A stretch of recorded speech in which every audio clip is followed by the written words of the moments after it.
దారే లేని ఊరు ఉంటది, కరెంట్ లేని ఊరు ఉంటది, నీళ్లు కూడా లేని ఊరు ఉంటది. కానీ గుడి లేని ఊరిని ఎక్కడన్నా చూశారా? ఉండరా ఉండదు కదా. ఉండదు, అలాంటి ఊరే ఉండదు. ఎందుకో తెలుసా? ప్రతి గుడిలోని దేవుడు ఉంటాడని కాదురా, ఆ గుడి ఆ దేవుడిగా చెప్పాలని, ఆ కథ మనకు గుర్తుండిపోవాలని కడతారా.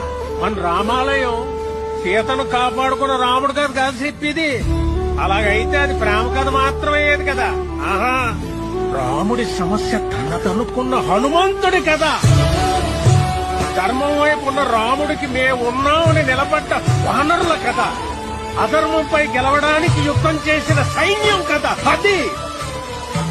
అందుకే రామాయణం లోక కళ్యాణం కోసం జరిగిందంటారు. ప్రతి భజనలోనూ చెప్పుకునే ఈ కథ ఏదో ఒక రోజు మనకు ఉపయోగపడాలని చెప్తాం. ఈ రోజు అవ్వాలరా.